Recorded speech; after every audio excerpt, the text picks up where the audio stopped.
En Venezuela iba a haber dos posesiones presidenciales el pasado 10 de enero. Finalmente, solo Nicolás Maduro asumió como el líder del país ante los miembros de la oficialista Asamblea Nacional. El opositor Edmundo González no entró a Caracas. Desde la oposición alegan problemas de seguridad y critican el cierre de fronteras ordenado por el gobierno de Maduro. Patricio Peralta nos cuenta más de lo que ocurrió ese día. Los venezolanos guardan un sentimiento de esperanza y miedo.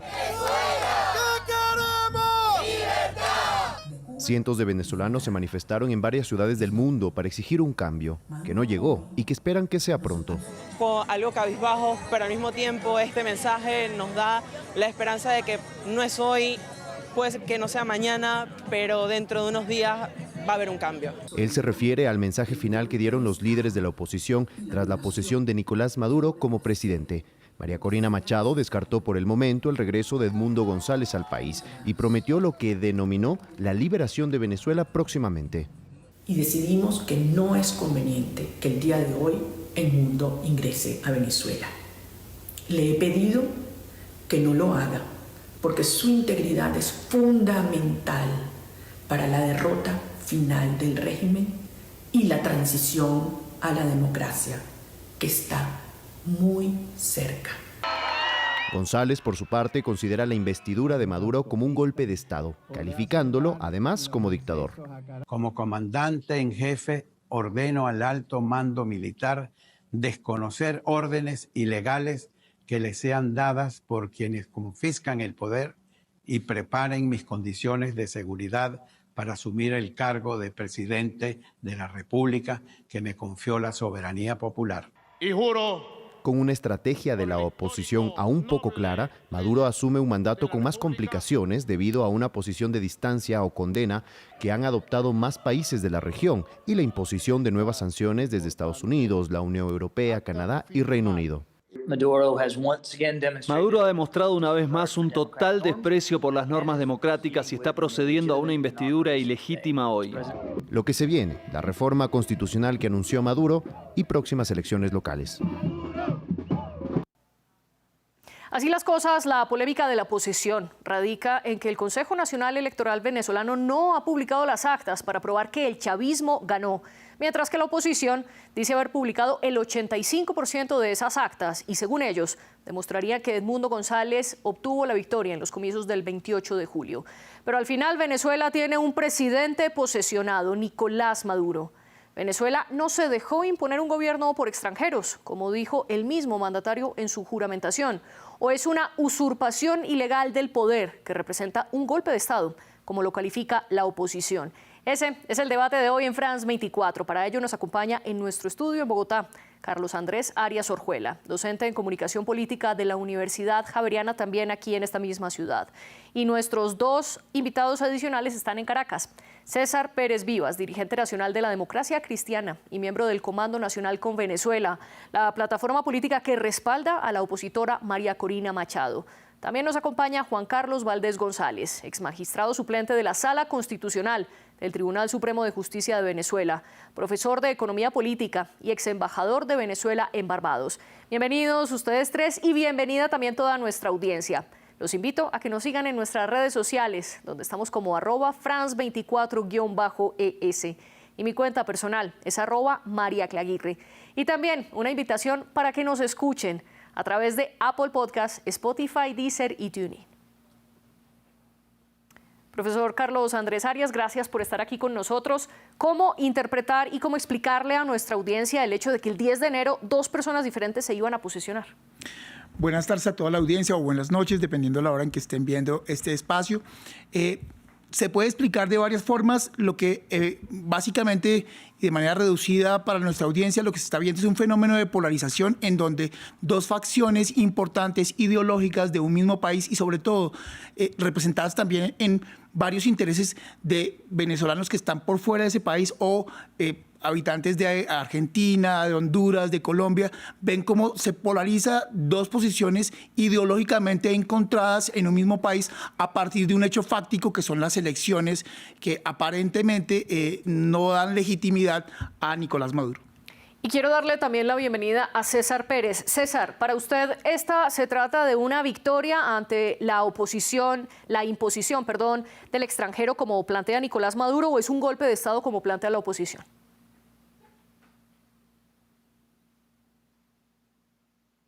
César, lo escuchamos. Nosotros estamos asistiendo en este momento a la consumación de un grave delito contra la soberanía popular.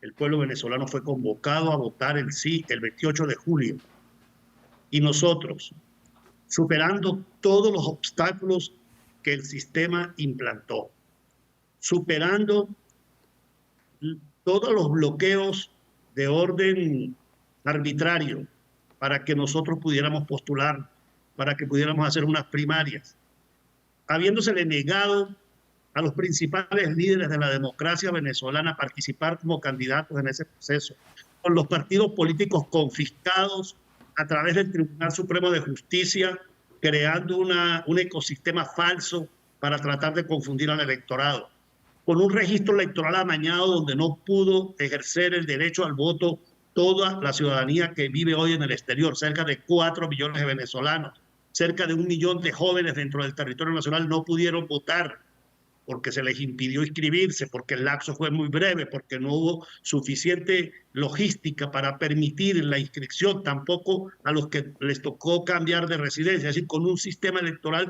totalmente bloqueado. Aún así fuimos a las elecciones y derrotamos de manera amplia, contundente a Nicolás Maduro.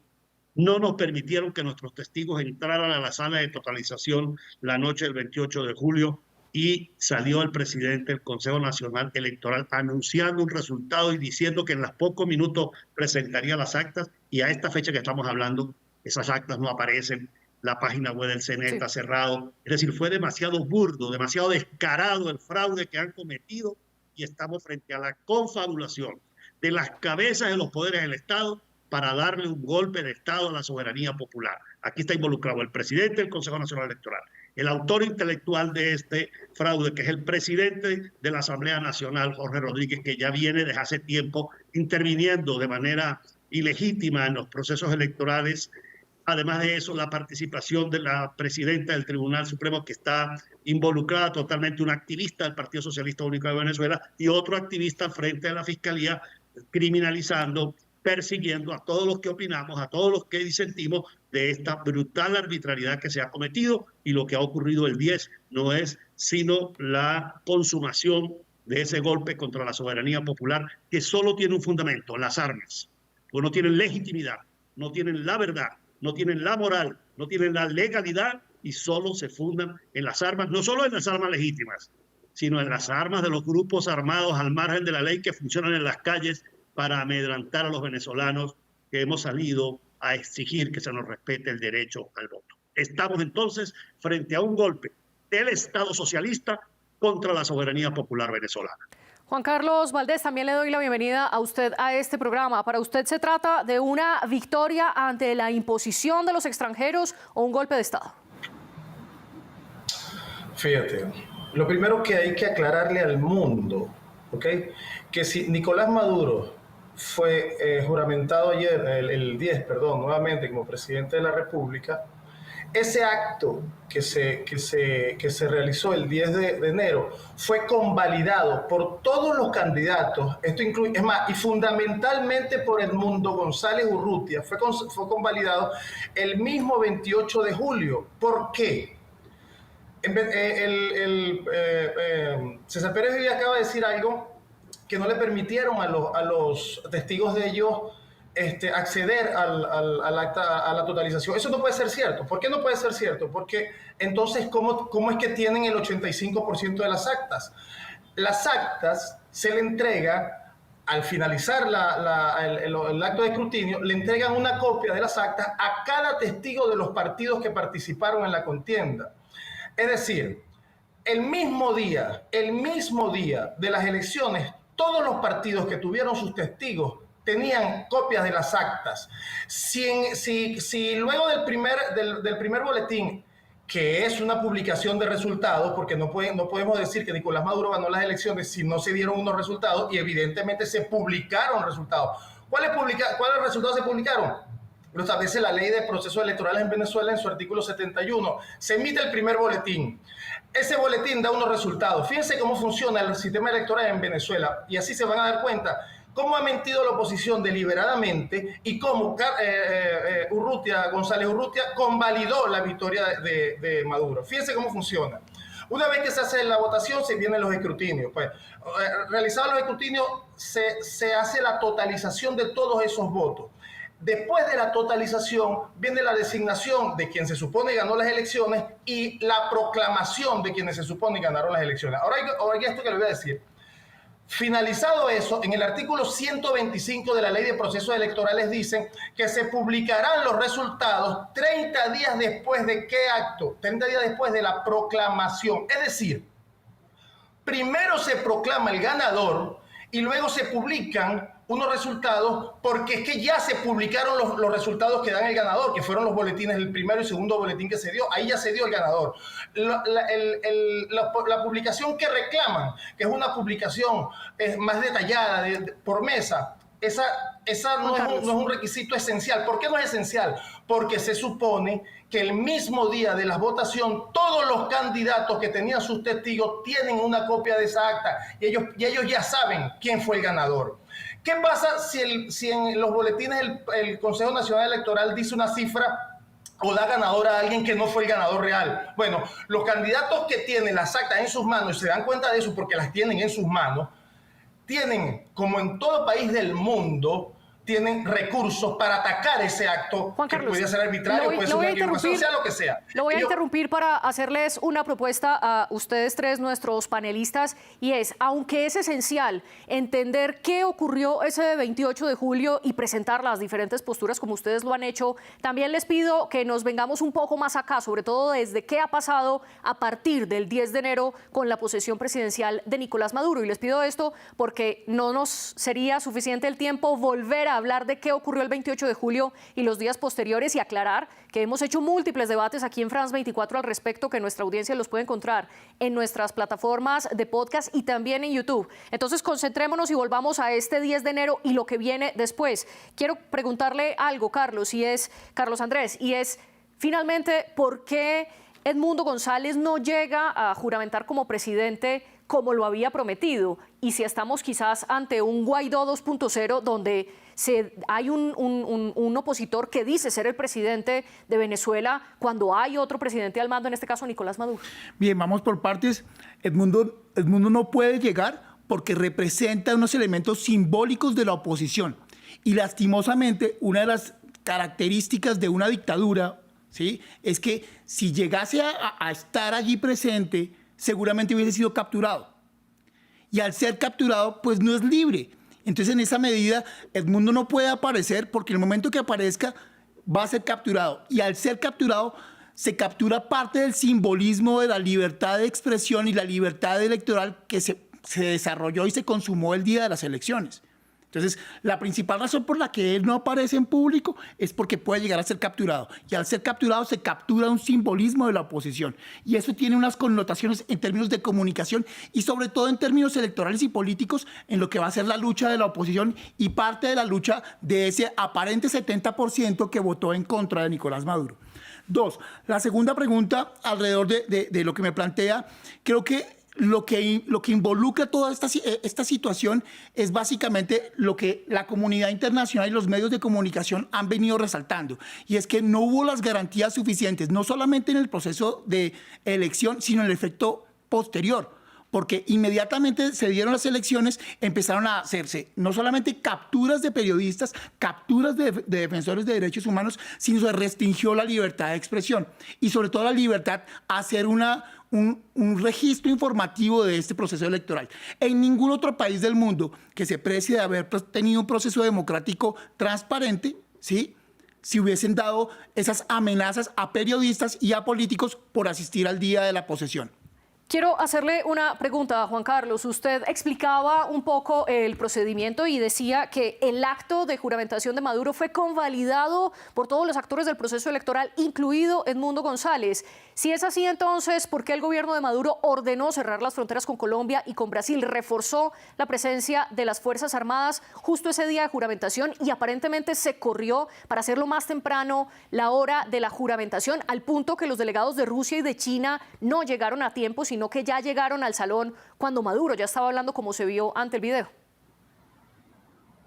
Bueno, hay dos cosas que quiero aclarar aquí. Lo primero es que si nosotros partimos de un error de origen, es decir, que nadie impugnó las elecciones el 28 de julio, si eso no se entiende, que teniendo las herramientas legales para impugnar unas elecciones que tú dices que te las robaron y debes tener prueba para decir eso, y no las impugnaste legalmente, convalidaste el resultado que publicó el órgano electoral. Luego, ahora sí lleguemos aquí, obvio, ¿a quién van a juramentar la Asamblea Nacional? Si nadie puso en duda legalmente las elecciones en Venezuela, nadie, solamente un señor que dijo, yo gané y me robaron las elecciones, y su palabra tiene que estar por encima de la del órgano electoral constitucionalmente creado para ese acto. Eso no tiene sentido. En el mundo eso no tiene sentido.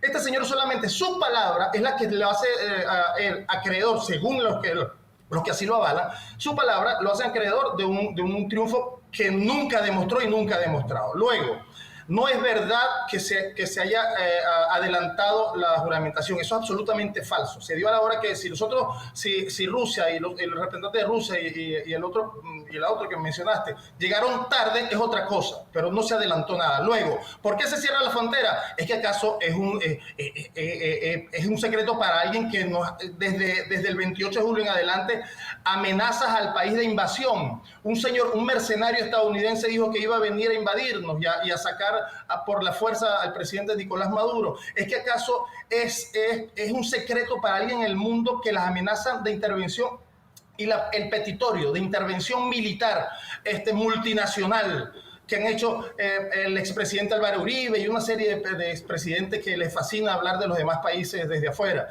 Entonces, eso es un absurdo. O sea, por supuesto que el gobierno tiene que resguardarse, que el país tiene que... Ni siquiera el gobierno, es el país.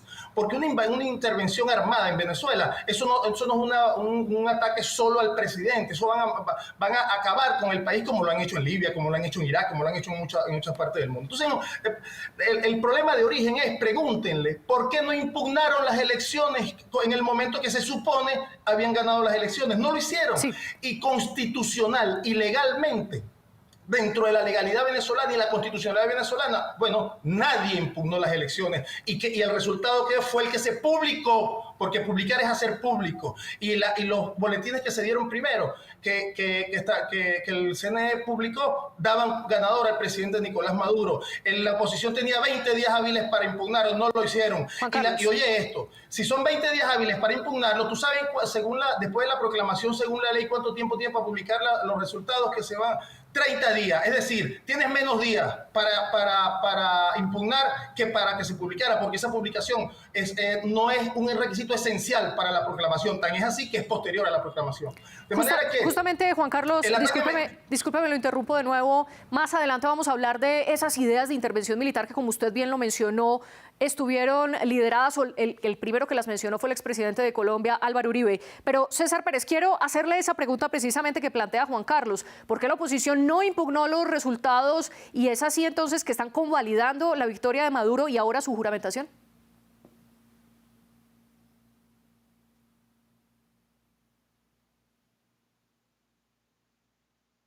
César, adelante.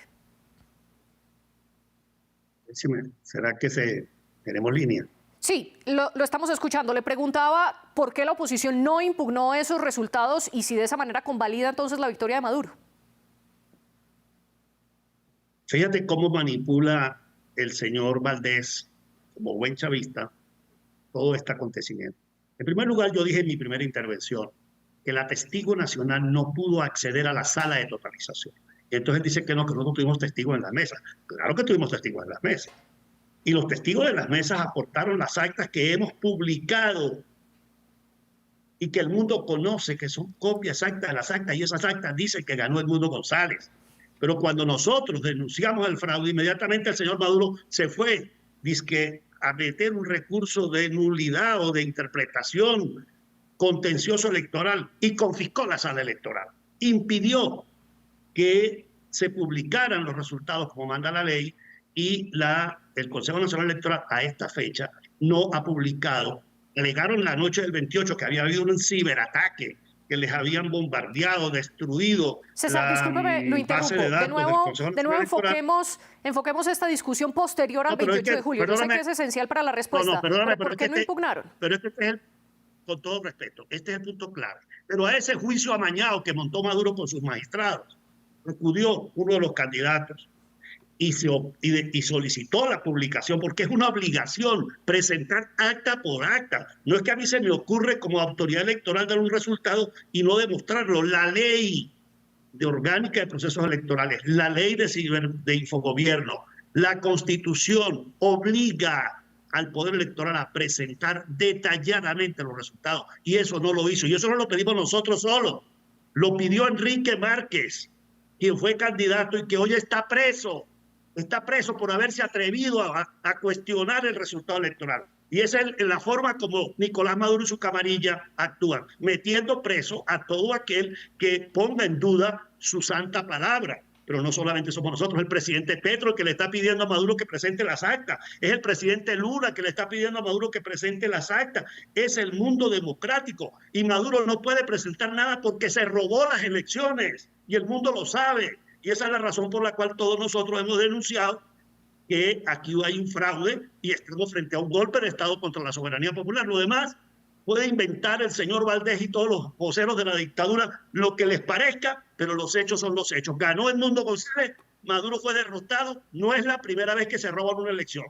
Ya nos robaron la elección parlamentaria del 2015. Sí, dijeron aceptamos, pero inmediatamente pusieron a ese Tribunal Supremo a desconocer a los diputados de Amazonas. Nunca hubo sentencia para repetir las elecciones en Amazonas. Después declararon a la Asamblea en desacato, de modo que este es el segundo golpe de Estado que le dan a la soberanía popular los señores de la revolución, que pretenden perpetuarse en el poder, como si 25 años que llevan ahí no es suficiente. 25 años destruyendo un país y todavía esta pequeña camarilla pretende seguirse perpetuando en el poder, y obviamente nosotros los venezolanos estamos ya hartos de ese comportamiento abusivo, de que usen las armas. César, lo interrumpo porque se nos acaba el tiempo y tal como ustedes lo han planteado, son muchísimos elementos los que tenemos en la discusión. Carlos Andrés, yo sé que usted también quería opinar, pero les propongo que nos movamos precisamente a esas ideas de la intervención militar internacional, que fue lo que pidió concretamente el expresidente Álvaro Uribe. Al respecto, luego, a través de la red social X, el opositor Leopoldo López dijo que luego de recorrer todos los caminos, había que considerar seriamente esa propuesta, y por eso la Fiscalía de Venezuela le pidió a Interpol que emitiera una circular roja en contra de Leopoldo López para ordenar su captura. Y también el presidente de Venezuela, Nicolás Maduro, dijo que con Cuba y con Nicaragua, recordemos que los dos presidentes de estos países acudieron a la juramentación de Maduro, fueron los únicos mandatarios presentes en la juramentación en Caracas. Maduro dijo que con esos dos países pensaban tomar las armas si era necesario para repeler una posible intervención militar. ¿Qué opinión le merece todo esto? Bien, antes de plantear mi opinión, me voy a ir un minuto, menos de un minuto espero. Cooptación, para la audiencia. La cooptación básicamente es cuando el Estado, cuando una persona que tiene un agente de poder superior al de los demás puede manipular o puede instar o instigar mejor a otros a hacer lo que verdaderamente quiere, porque tiene un ejercicio de poder, un ejercicio de poder jerárquico. Las entidades, las autoridades, las instituciones, los medios de comunicación en Venezuela están cooptados. Están cooptados hace más o menos 15 o 16 años. ¿Por qué razón no se presenta una impugnación frente al Consejo Nacional Electoral venezolano? Porque el Consejo Nacional Electoral está cooptado, así como está cooptado la Fiscalía y están cooptados los medios de comunicación. En el momento que alguno de ellos no hubiese estado cooptado, seguramente hubiese habido la posibilidad de impugnarlos sin que los hubieran detenido.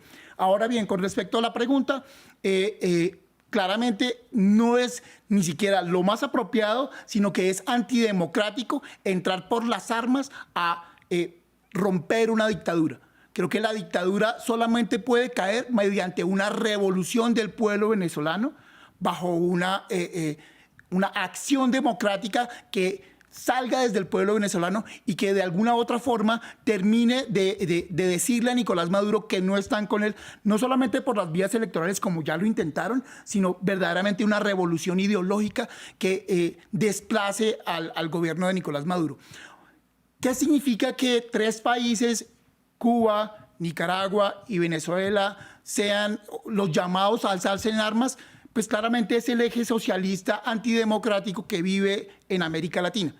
Y digo antidemocrático porque hay países que están desde la izquierda latinoamericana con un ejercicio democrático. Colombia es uno de ellos. Colombia eligió libremente a un gobierno de izquierda, pero que es democrático. Lo mismo Brasil, lo mismo Ecuador, lo mismo Argentina en su momento. Entonces, este tipo de llamados para cerrar, como el llamado de Álvaro Uribe Vélez, como el llamado de otros líderes de la región a que se tomen las armas o a llamar a una intervención, creo que es antidemocrático. Y ahí sí todos los demócratas del continente debemos pararnos, no al lado de Maduro, pero sí al lado de la verdad, la libertad y sobre todo al lado de algo que no puede presentarse y es una masacre en un país como es Venezuela. Y ante todo esto hay que adicionar que ese 10 de enero, el día de la juramentación, Edmundo González publicó un video también a través de la red social X donde decía literalmente: como comandante en jefe ordeno al alto mando militar desconocer órdenes ilegales que le sean dadas por quienes confiscan el poder. Esto en relación a Maduro. Ya veíamos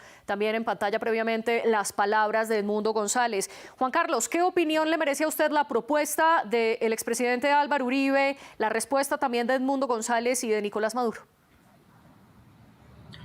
Fíjate, como ya te dije, la propuesta de Álvaro Uribe Vélez, así como muchas cosas, que el ataque permanente, sistemático, el marketing político tan enorme que se ha hecho a nivel mundial, la derecha mundial, ¿no? Mintiendo deliberadamente. Fíjense eso, por ejemplo, lo que dice Carlos Andrés, es una mentira pero bárbara, ¿no?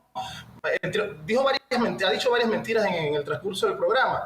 Una, aquí se le impidió de las elecciones del 28 al periodismo un cético. Eso es absolutamente falso. Lo otro es que lo de la cooptación, si eso fuese cierto, lo que él llama cooptación, si eso fuese cierto en Venezuela, la oposición, sabiéndolo, en lugar de hacer este show mediático, sencillamente no participan. Y bueno, y esto es una dictadura y atacan la dictadura. No, lo lógico era, ellos impugnan las elecciones. Si está cooptado, bueno, lo van a declarar en contra o no se lo van a declarar a favor, pero cumplieron. Por lo menos legalmente colocaron la duda en el escenario político y jurídico venezolano. Pues no lo hicieron.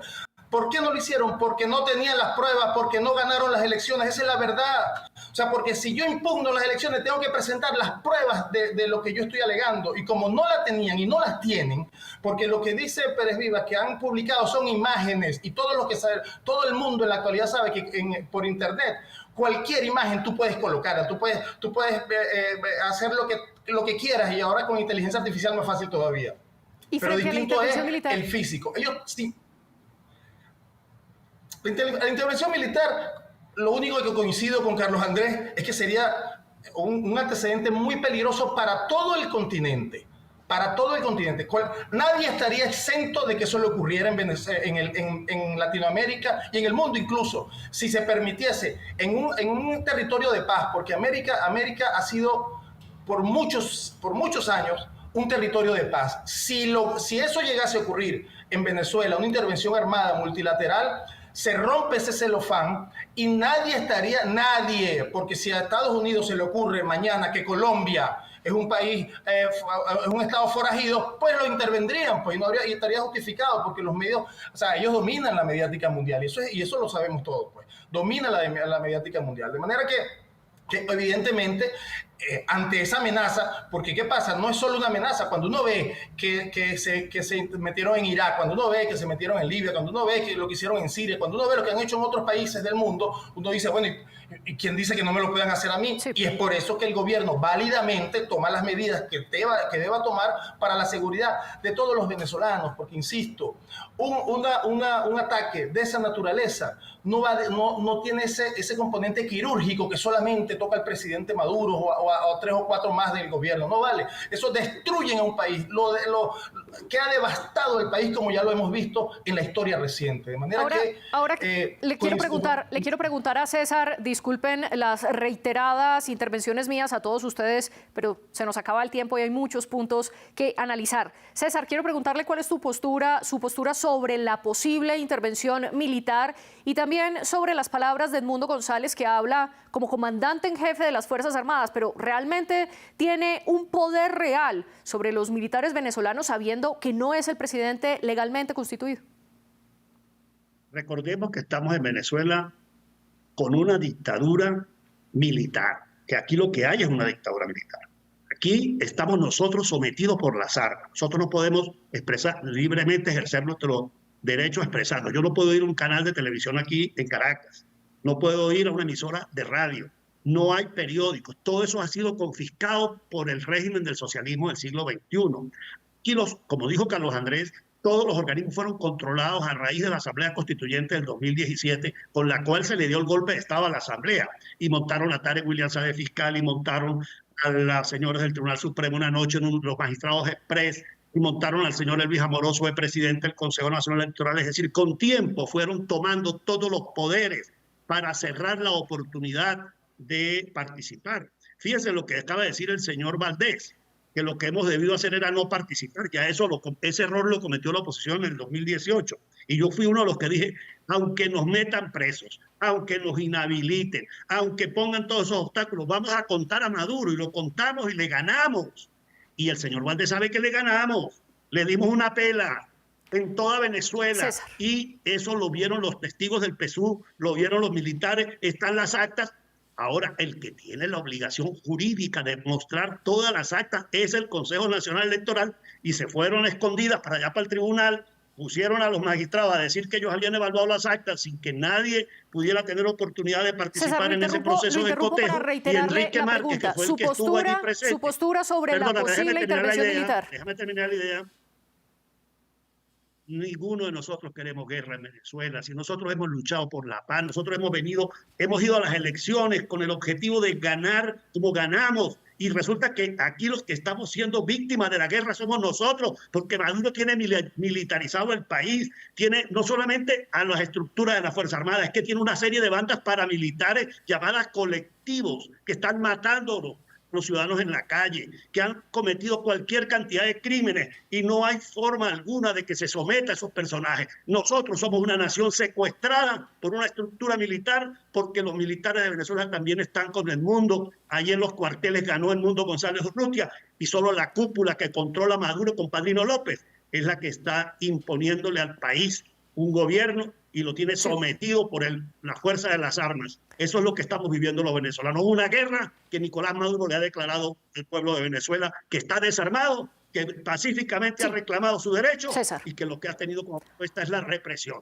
Ahora les voy a pedir una tarea casi imposible, en menos de 30 segundos, que me respondan esta pregunta. ¿Cómo queda entonces Venezuela en términos de relaciones internacionales? Edmundo González hizo una gira por Argentina, Uruguay, Estados Unidos, Panamá, Costa Rica. Habló con los mandatarios de Guatemala y de Paraguay. Del otro lado, Cuba y Nicaragua asistieron a la posesión de Maduro. Colombia y Brasil se abstuvieron de ir. En este panorama, Carlos, en menos de 30 segundos, ¿cómo queda la posición de relaciones internacionales? Bien, de esos 30 segundos me robo 10 segundos para hacer una corrección pequeñita. Fue el presidente Petro el que dijo que habían capturado y que no habían soltado a varios periodistas defensores de derechos humanos, y en eso justificó su no asistencia, una claridad para el ex embajador. Básicamente, Venezuela queda completamente aislada en términos de diplomacia pública internacional. Queda dentro del contexto internacional por el poder económico que sigue teniendo alrededor del petróleo, pero queda completamente aislada en términos de diplomacia pública y queda en el ojo del huracán en consideración a las enormes violaciones de derechos humanos que se han venido presentando en los últimos 16 años. Juan Carlos, su comentario. Sí, bueno, sobre la base de las mentiras que han seguido, se han repetido. Uno, una manipulación. Los dos mandatarios que asistieron a la toma de posesión del presidente Maduro, el de Cuba, el presidente de Cuba y el de Nicaragua, no fueron los únicos representantes de países. Más de 120 países asistieron a la juramentación del presidente Maduro. Más de 120 países, representantes de 120 países. A dos mandatarios, eso es otra cosa. Pero eso no significa que estemos aislados. Es una gran farsa. Se sigue creyendo que los 50 países que conforman la Unión Europea, más Estados Unidos, Canadá y unos cuantos de América Latina son la comunidad internacional. Mientras sigan cabalgando sobre sus propias mentiras, mientras sigan cabalgando sobre su mundo paralelo, bueno, aquí seguiremos en Venezuela avanzando con nuestro proceso. Y fíjense que la Carlos, dictadura tan férrea que hay aquí, que lo interrumpo para Venezuela, aceptarle la rectificación. En efecto, el presidente Maduro dijo que 120 delegaciones de diferentes países acudieron. A lo que me refería es, tal como usted lo reconoció, dos presidentes que son los de Cuba y Nicaragua. Discúlpeme que se le acaba el tiempo. César, en 30 segundos su comentario de relaciones internacionales. Los hechos son muy claros. Ningún presidente democrático del mundo quiso venir a sacarse una foto con Maduro. Ni siquiera sus camaradas. Presidentes de la izquierda como Gabriel Boric han dicho claramente que es una dictadura. El presidente Petro dijo que tenían que demostrar que habían ganado, que mostraran las actas. Su canciller lo ha dicho.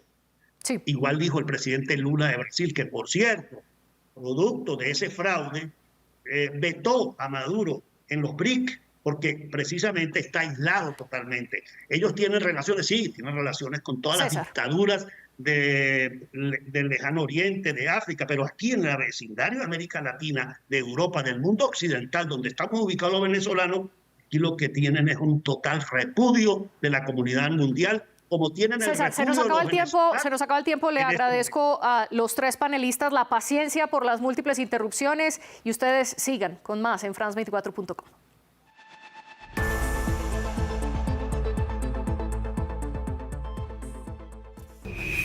Política, economía, cultura y sociedad. Todo lo que pasa en África está en France 24. Reportajes, corresponsales, invitados, análisis. Una visión global de los desafíos del continente y su diáspora global. Acompáñenme en África 7 días por France 24 y France24.com.